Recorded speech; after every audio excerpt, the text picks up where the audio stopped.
ॐ अज्ञानतिमिरान्धस्य ज्ञानाञ्जनशलाकया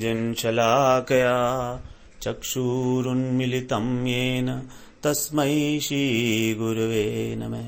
वाञ्छाकल्पतरुभ्यश्च कृपा सिन्धुभ्यैव च पतितानां पावनेभ्यो वैष्णवेभ्यो नमो नमः। नमो महावदान्याय कृष्णप्रेमप्रदायते कृष्णाय कृष्णचैतन्य नाम्ने गौरत्विषे नमः। हे कृष्ण करुणा सिन्धो दीनबन्धो जगत्पते गोपेश गोपिकाकान्त राधाकान्त नमोस्तुते। तप्त कांचन गौरांगी राधे वृंदावनेश्वरी वृषभानुसुते देवी प्रणमामि हरिप्रिये। वृंदाय तुलसी देव्यै प्रियायै केशवस्य च कृष्ण भक्ति प्रदे देवी सत्यवत्यै नमो नमः। श्री कृष्ण चैतन्य प्रभो नित्यानंदा श्री अद्वैत गदाधर शिवसदी गौरभक्त वृंद। हरे कृष्ण कृष्ण कृष्ण हरे हरे हरे राम राम राम हरे हरे। हरे कृष्णा। सर्वप्रथम मैं अपने गुरुपाद पद्म ओम विष्णुपाद अष्टोत्तर शत श्री श्रीमद् भक्ति वेदांत माधव गोस्वामी महाराज के चरण कमलों में अनंत कोटि दंडवत प्रणाम ज्ञापन करता हूँ। हम लोग श्रीमद् भगवद गीता के तीसरे अध्याय का 37वां श्लोक श्रवण कर रहे थे। तो ये 37वें श्लोक में भगवान बता रहे हैं किस प्रकार से काम और क्रोध जो रजोगुण से उत्पन्न हुए हैं यही हमारे शत्रु हैं। वास्तव में यही हमको पाप में प्रवृत्त कराते हैं। और ये कैसा है काम?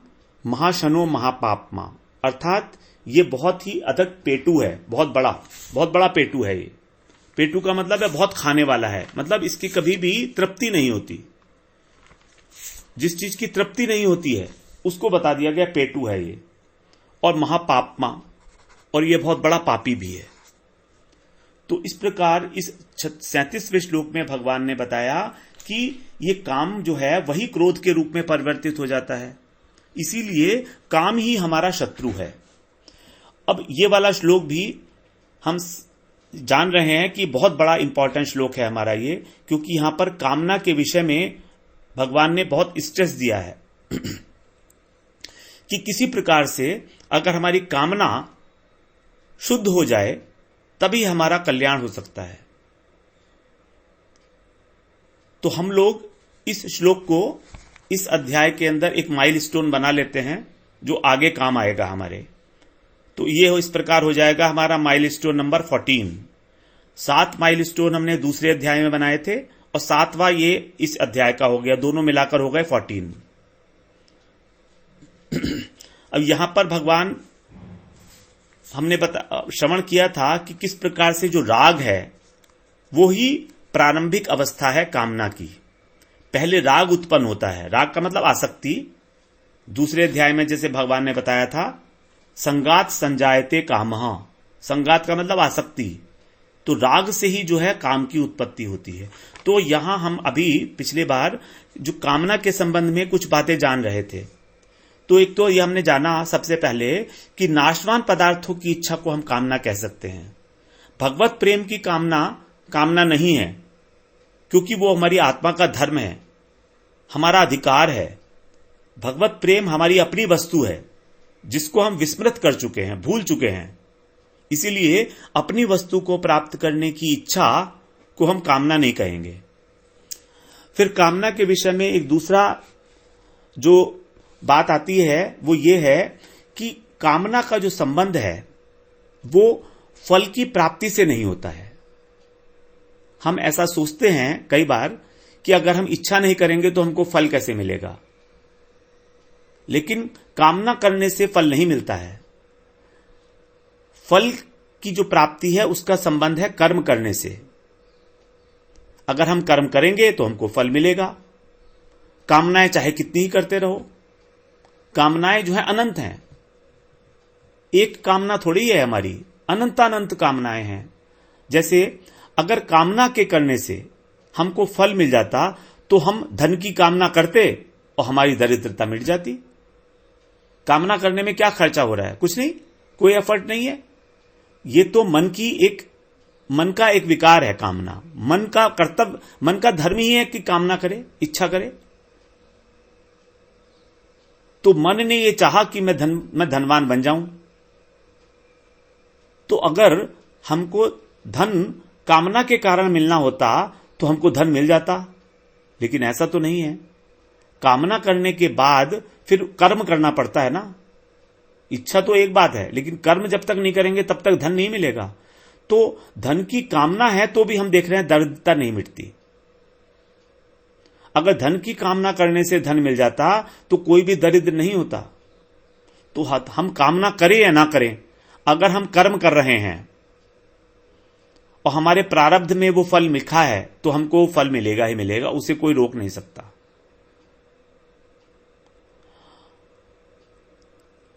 जैसे हम कभी ये कामना नहीं करते कि हम बीमार पड़ें। हम कभी ये कामना करते हैं? नहीं करते, लेकिन तो भी बीमारी करते हैं। हमारा कोई अपमान कर दे, ये भी कभी कामना नहीं होती। हम असफल हो जाएं, ये भी कामना नहीं होती। जो कामना नहीं होती है वो भी हमको फल मिल रहा है, तो फिर कामना करने का फायदा क्या है? यहां कामना का अर्थ ये नहीं समझें कि कामना हमको कर्म में लगा रही है। नहीं नहीं, कर्म में जो हमको लगा रहा है वो तो हमारे जो संस्कार हैं, वो प्रारब्ध है हमारा, कर्म करने का जो वेग है हमारे अंदर, वो लगा रहा है। कामना भी एक प्रकार से हमारे संस्कारों के द्वारा ही प्रेरित है, जैसे हमने श्रवण किया। लेकिन वो वही एक्चुअली तो राग जो है वो हमारे संस्कारों के कारण हो रहा है। जब हम उस राग को पुष्ट करते हैं तब वो कामना का रूप लेता है। कामना का रूप वो तभी लेता है। तो अपने शरीर के निर्वाह के लिए जो हम लोग कार्य कर रहे हैं किसी इच्छा के वशीभूत होकर, तो हम उसको कामना नहीं कह रहे हैं। यहां पर हम कामना यहां कह रहे हैं उन कामनाओं को जो अनंत चलती रहती हैं लगातार, कि मुझको ये मिल जाए, मुझको ये मिल जाए, मुझको ये मिल जाए। जिस चीज के विषय में हम लोग ने प्लानिंग कर ली है कि हम इस पर्टिकुलर कामना को, अपने शरीर की जो जरूरतें हैं उसको पूरा करने के लिए ये कार्य करेंगे, तो वो वाली कामना तो ठीक है। लेकिन जो उसके अतिरिक्त लगातार कामनाएं, इच्छाएं उठती रहती हैं, हमने कोई चीज वस्तु देखी कहीं पर और हमको उसको प्राप्त करने की इच्छा हो गई, तो यहां पर हम उस कामना की बात कर रहे हैं। क्योंकि हर एक कामना जो है हम उसको कार्य रूप नहीं देते, उन्हीं कामनाओं को हम कार्य का रूप देते हैं जिनसे हम लोगों का जीवन निर्वाह होता है। उसको तो देना ही पड़ेगा। तो अननेसेसरी जब हम कामना करते रहते हैं तो उससे हमको केवल दुख की प्राप्ति होती है, क्योंकि मन जब उस वस्तु को प्राप्त नहीं कर पाता तो वो दुखी हो जाता है। और सारी वस्तुएं तो इस संसार की मन जो है प्राप्त कर ही नहीं सकता कभी भी। और मन की इच्छा तो कभी पूरी होनी नहीं है। वो तो कहेगा ये भी चाहिए, ये भी चाहिए, ये भी चाहिए। तो कहीं ना कहीं तो हमको विश्राम देना ही पड़ेगा अपने मन की इच्छाओं को। इस प्रकार से केवल कामना करने से फल की प्राप्ति नहीं होती है, और हर एक कामना को कार्य रूप में परिवर्तित नहीं किया जा सकता, क्योंकि हमारी उतनी सामर्थ्य नहीं है हमारे शरीर की, और ना ही उसका कोई औचित्य है। तो दूसरी बात यह हो गई। तीसरी बात क्या है कि कामना के कारण हम कर्म में प्रवृत्त होते हैं। कामना के कारण हम कर्म में प्रवृत्त होते हैं कि काम को करते हैं, क्रियान्वित करते हैं ना। क्रियान्वित करते हैं वो कामना के कारण करते हैं, और जब वो कामना पूरी हो जाती है क्रियान्वयन करने के बाद तो लोभ उत्पन्न होता है। फिर लोभ को जब हम लोभ के वशीभूत हो जाते हैं तो हमारी कामना बढ़ जाती है। अब जब कामना बढ़ जाती है तब हम कर्म में प्रवृत्त नहीं होते, तब हम विकर्म में प्रवृत्त होते हैं। यही विकर्म है पाप।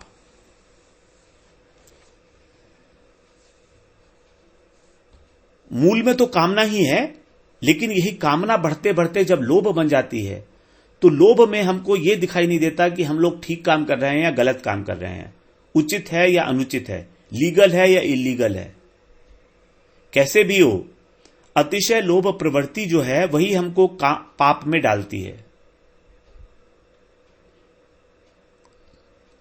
इसीलिए भगवान इसी को लक्ष्य करके, इस तीसरी बात को, लोभ को लक्ष्य करके भगवान अब कामना का स्वरूप बता रहे हैं आगे दूसरी लाइन में कि कामना कैसी है। महाशनो, महाशनो का मतलब है, जैसे पहले श्रवण किया, जिसका पेट नहीं भरता, जो सब कुछ खा जाता है।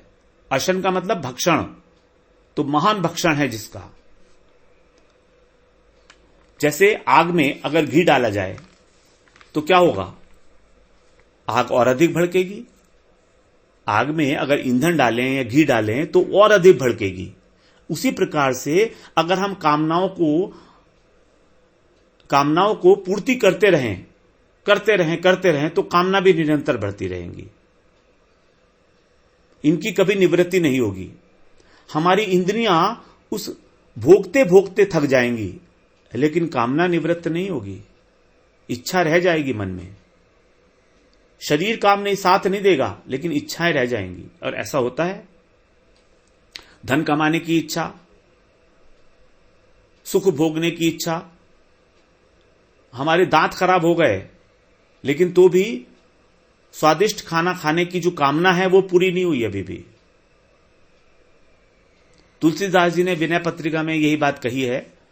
वो कह रहे हैं, बुझई न काम अग्नि तुलसी कहूं। काम को अग्नि का रूप बताया है। बुझई न काम अग्नि तुलसी कहूं, विषय भोग बहु गीते।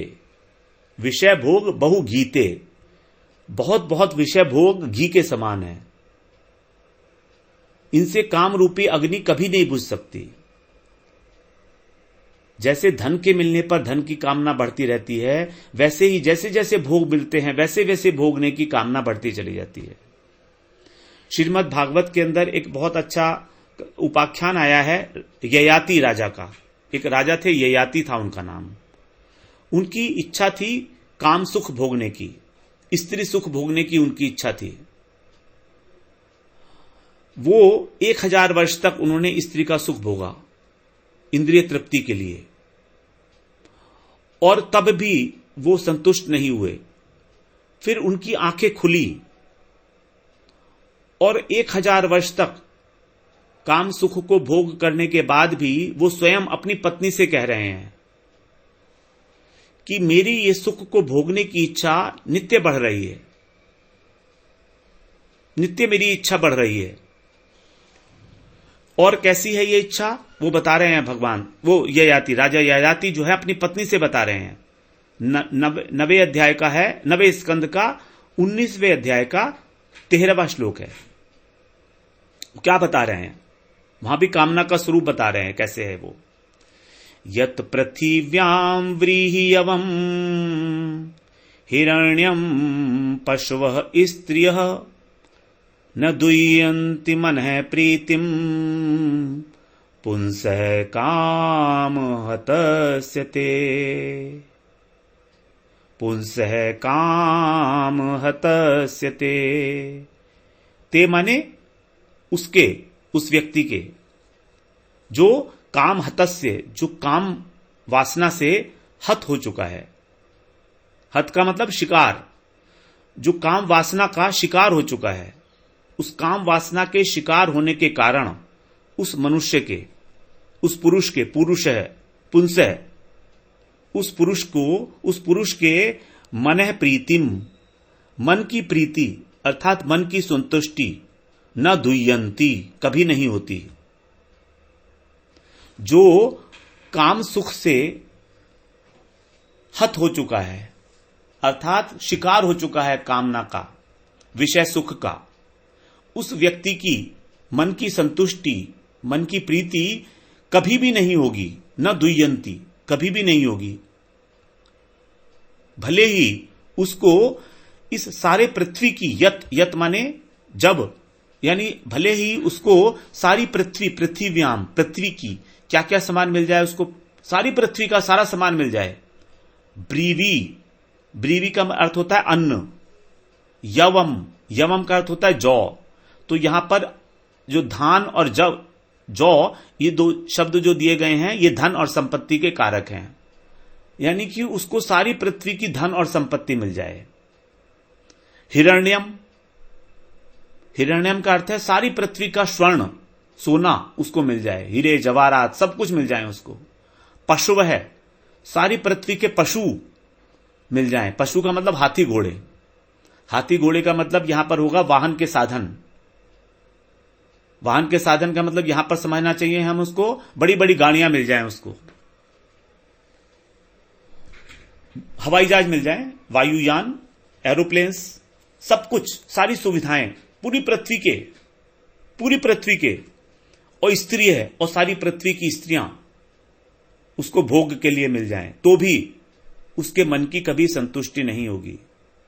जो व्यक्ति काम के द्वारा हत हो चुका है, विषय भोगों के द्वारा जो शिकार हो चुका है, उस व्यक्ति के ये बताया है काम का स्वरूप। राजा ययाति ने अपनी पत्नी के साथ 1000 वर्ष तक काम सुख भोगने के बाद जब उनको यह अनुभव हुआ, तब वो ये बात बता रहे हैं। और फिर इसी बात को आगे अगले श्लोक में, उसी अध्याय के 14वें श्लोक में, 9वें स्कंद के 19वें अध्याय के 14वें श्लोक में ही फिर आगे बता रहे हैं इसको। बहुत बड़ा उपाख्यान है उनका कि जो काम से हत लोग हैं वो उनकी क्या दशा होती है। तो यहां पर वो बता रहे हैं आगे, न जातु काम है कामा, ये न जातु काम है काम नाम उपभोगेन शाम्यति, न जातु काम है काम नाम उपभोगेन शाम्यति, हवीशा कृष्ण वर्तमेव भूयैवाभिवर्धते। कारण क्या है इसका, क्यों नहीं शांत होता, वो यहां पर अब उदाहरण दे रहे हैं, वही अग्नि का उदाहरण। न जातु माने किसी भी काल में, किसी भी अवस्था में, किसी भी समय, काम नाम उपभोगेन शाम्यति, उसकी जो कामनाएं हैं उनकी कभी भी भोग के द्वारा शांति नहीं होती। जैसे हविषा का मतलब होता है घी, हविष्य जो अग्नि में डाला जाता है। कृष्ण वर्तम का अर्थ है अग्नि। तो जैसे अग्नि के अंदर घी डालने से अग्नि शांत नहीं होती, भूय का माने बार बार, अगर हम अग्नि के अंदर बार बार घी डालते हैं तो क्या अग्नि शांत होती है? नहीं होती। फिर वो क्या होती है? वर्धते, कि वो और अधिक बढ़ती है, और अधिक। तो निरंतर, उसी प्रकार निरंतर भोग के द्वारा काम इच्छाओं को रोकने का प्रयास कभी भी सफल नहीं हो सकता। वो निरंतर वृद्धि को ही प्राप्त होगा, वो निरंतर बढ़ता चला जाएगा। यह है काम का स्वरूप। अग्नि और घी का उदाहरण बिल्कुल इसमें एकदम ठीक बैठता है।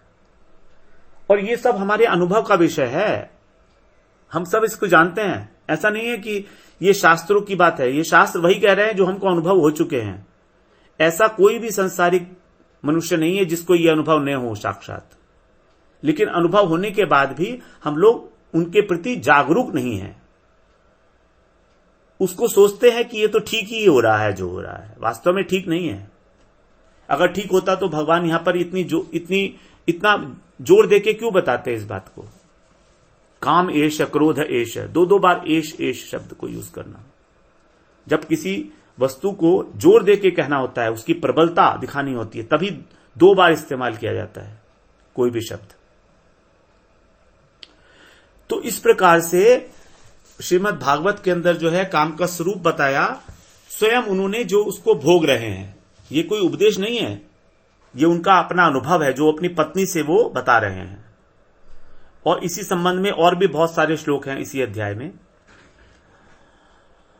तो चाहे कितने ही प्रचुर मात्रा में हमको भोग के साधन उपलब्ध हो जाएं, हमारी तुष्टि कभी नहीं हो सकती। और हम देखते हैं सारी दुनिया में कितने कितने बड़े महल बनाते हैं लोग रहने के लिए, अपने करोड़ों करोड़ों रुपए का, महल बनता है, बड़े बड़े बिजनेसमैन हैं, बिजनेस टाइकून्स हैं, वो लोग बना रहे हैं और उनकी प्रशंसा की जाती है, उनका नाम आता है अखबार में कि देखो इसने ऐसे ऐसे एक गिफ्ट दिया किसी को, अपने किसी संबंधी को, कितना बड़ा गिफ्ट दिया कोई। तो ये सारी की सारी जो हमारा प्रयास है, इसकी बेसिकली इसका ये अपव्यय ही कर रहे हैं हम अपनी शक्ति का, क्योंकि ये कोई भी नित्य नहीं है, जाने वाला नहीं है हमारे साथ में। और हम देखते हैं कि मनुष्य हमेशा अपनी आर्थिक दशा को सुधारने के प्रयत्न में हमेशा लगे रहेगा जब तक उसका कोई उद्देश्य नहीं होगा। इसीलिए उद्देश्य, एक निष्ठा बुद्धि की बहुत आवश्यक है। तब तक हम कभी भी संसार से उपराम नहीं हो सकते, जब तक हमारी बुद्धि एक निष्ठ नहीं हो पाएगी। तो मन की संतुष्टि के लिए हमको क्या करना होगा? ये जो मन का रोग है, ये रोग है एक्चुअली, ये बीमारी है मन की, इससे ऊपर उठना होगा। और ये मन की बीमारी का जो उपाय है, ये एकमात्र कृष्ण भक्ति ही है, एकमात्र। 10वें स्कंध में 33वें अध्याय में 39 श्लोक में बताया है, भक्तिम पराम भगवती प्रतिलभ्य कामम हृद रोगम आशु अपि हिनोति अचिरेण धीरः, कि जो भगवान की पराभक्ति है, भक्तिम पराम भगवती, जो भगवान की पराभक्ति है, शुद्ध भक्ति है, प्रतिलभ्य कामम, वही काम का नाश करती है। हृदय रोगम माने हृदय के अंदर जो रोग है, काम रूपी रोग। हृदय में रोग कौन सा है? हमारे काम रूपी। यहां पर भी प्रतिलभ्य कामम आया ना, तो प्रतिलभ्य का मतलब है इस भक्ति को प्राप्त करके ही, कामम मान हृदय रोग रूप, हृदय के अंदर जो रोग बैठा हुआ है, काम रूपी रोग, वो आशु माने तुरंत, ये काम के लिए टाइम नहीं लगेगा, तुरंत। अपहीनोति अचिरेण धीरः, तुरंत ही उस धीर पुरुष के अंदर कामनाओं का नाश कर देती है ये भक्ति। कितनी आश्चर्यजनक वस्तु है ये। ज्ञान कभी भी कामनाओं का नाश नहीं कर सकता संपूर्णतः। यहां पर तो कह रहे हैं पराभक्ति भगवान की पूर्ण कामनाओं का, सांसारिक कामनाओं का पूर्णतः नाश कर देगी। आशु अपि हिनोति अचिरेण धीर है, बिना देर लगाए। दो शब्द बोले यहां पर, आशु और अचिरेण, दोनों शब्द, दोनों का एक ही अर्थ है लगभग। लेकिन इस बात को स्ट्रेस देने के लिए कि भगवान की पराभक्ति, और भगवान की पराभक्ति कैसे प्राप्त होगी, इसका गीता में ही इसका दिग्दर्शन करा दिया गया है। लेकिन भक्ति का वास्तविक जो स्वरूप है, उसको प्राप्त करने के जो तरीके हैं, वो सारा का सारा डिटेलिंग की हुई है श्रीमद् भागवत के अंदर। यहां पर भगवान ने श्रीमद् भगवत गीता में भूमिका तैयार कर दी है कि तुमको ये कर्म है, ये ज्ञान है, ये योग है और ये भक्ति है। मैंने सबका विवरण कर दिया, सबके इफ्स एंड बट्स बता दिए, प्लस और माइनसेस बता दिए। नाउ डिसीजन इज योर्स, और अपनी राय भी दे दी सर्वधर्मान परित्यज्य कहकर। अब तुम्हारी मर्जी है, तुम्हें जो करना है करो, यथेच्छसि तथा कुरु। अब देखिए अर्जुन का कितना प्रिय है, और अर्जुन को भी ये सारा उपदेश देने के बाद भगवान बाद में क्या कहते हैं, यथेच्छसि तथा कुरु, जो तेरी मर्जी है तू वो कर। बड़ी अच्छी बात है। भगवान ने अर्जुन को बोला सारा का सारा ज्ञान देने के बाद, यथेच्छसि तथा कुरु, जो तेरी मर्जी है वैसा कर ले। लेकिन फिर अर्जुन ने कुछ भी नहीं किया, अर्जुन ने कुछ नहीं किया। तब भगवान समझ गए कि ये जो है शायद कुछ और जानना चाह रहा है। तब भगवान ने उनको गुह्यतम, सर्वगुह्यतम ज्ञान का उपदेश दिया था। भगवान ने 63वें श्लोक में बोल दिया था कि मैंने तेरे को गोपनीय से भी गोपनीय ज्ञान बता दिया है, और अब तू विचार कर ले इस ज्ञान को कि जो तुझे करना है वो कर ले। जब अर्जुन के चेहरे पर कोई भी रेस्पॉन्स नहीं आया, तो भगवान ने कहा कि अभी इसकी संतुष्टि नहीं हुई है, ये इनमें से कुछ भी नहीं करना चाह रहा। अर्थात न कर्म योग की उपासना करना चाह रहा है वो, न ज्ञान योग की और न ध्यान योग की, क्योंकि ये तो भगवान कह चुके। तो फिर भगवान ने बताया सर्वगुह्यतमं भूय शृणु मे परमं वचः इष्टोऽसि मे दृढ़मिति ततो वक्ष्यामि ते हितम्। 64वें श्लोक में सब गोपनीयों से भी अति गोपनीय सर्वगुह्यतमम। एक होता है गुह्य, एक होता है गुह्यतर, एक होता है गुह्यतमम। 3 डिग्री है ना ये, सिंपल, उसके बाद फिर वो कंपैरेटिव और सुपरलेटिव, 3 डिग्रीज हो गई। गुह्य, गुह्यतर और गुह्यतम 3 डिग्री होती है। लेकिन भगवान यहां पर बता सर्वगुह्यतमम भूय है। मैं तुम्हें दोबारा बता रहा हूं, पहले उसका भगवान कहीं ना कहीं वर्णन कर आए हैं, पहले भी भगवान इसका वर्णन कर रहे हैं, लेकिन वो बीच में छुपा हुआ था, उसको अर्जुन लक्ष्य नहीं कर पाए, क्योंकि अर्जुन की कुछ और इच्छा थी जानने की, अभी कुछ संशय बाकी थे। तो सर्वगुह्यतमम भूय, भूय का मतलब दोबारा से सुन। शुणु में परमम वचन, मेरे परम वचन को, परम वचन मतलब सबसे श्रेष्ठ वचन। भगवान अपने ही वचन को कह रहे हैं सबसे श्रेष्ठ। भगवान को कहना पड़ रहा है कि मेरे सबसे श्रेष्ठ वचन है, इससे श्रेष्ठ कुछ हो ही नहीं सकता। 64वें श्लोक। और फिर इष्टोसी में दृढ़मिति, कि तू मेरा इष्ट है, अर्थात तू मेरा बहुत प्रिय है, अतिशय प्रिय है, इसलिए मैं तेरे को यह बात बता रहा हूं, हितकारक वचन तुझे कह रहा हूं, ये तेरे हित में है, कल्याणकारी है तेरे वचन।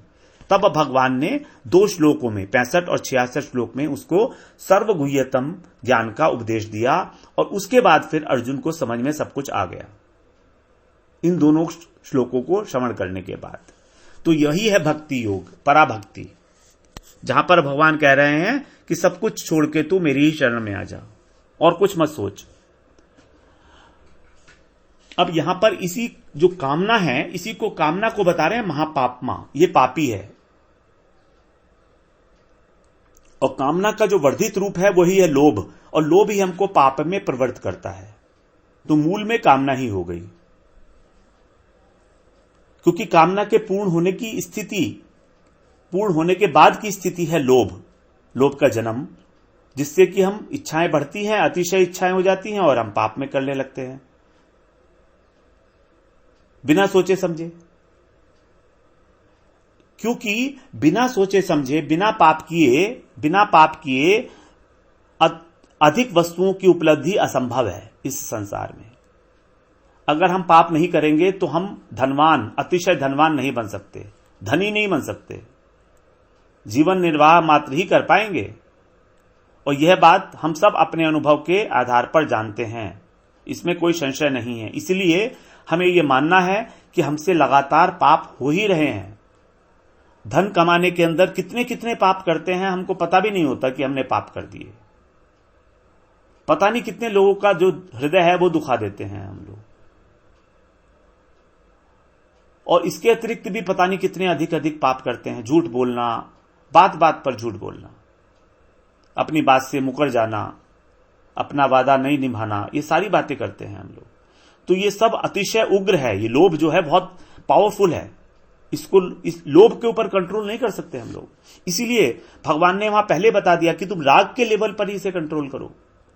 जब तुम्हें पता लग गया कि तुम्हारा राग हो रहा है तो वहीं इसको ब्रेक मारो, क्योंकि जब तुम 160 की स्पीड पे चल रहे होंगे गाड़ी में, तब ब्रेक नहीं पाओगे, गाड़ी उलट जाएगी। और जब तुम 25-30 किलोमीटर की स्पीड पे चल रहे हो तो आराम से ब्रेक मार सकते हो। तुम्हें पता तो लग गया है कि तुम्हारी स्पीड बढ़ती जा रही है, तो वहीं पर ब्रेक मारो उसे। आगे जाओगे तो बहुत स्पीड हो जाएगी, फिर अनकंट्रोलेबल हो जाएगा स्टीयरिंग, आप नहीं संभाल पाओगे। तो काम, क्रोध और लोभ, इनके वश में होकर व्यक्ति अपने माता पिता, गुरु, सबका अपमान कर देता है, अनादर कर देता है।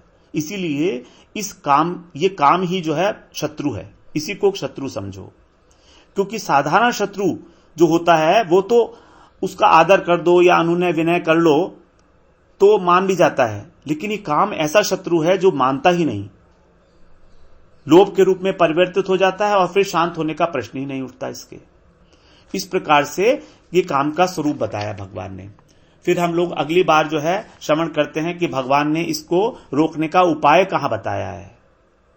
वांछा कल्पतरुभ्यश्च कृपा सिंधुभ्यैव च पतितानां पावनेभ्यो वैष्णवेभ्यो नमो नमः।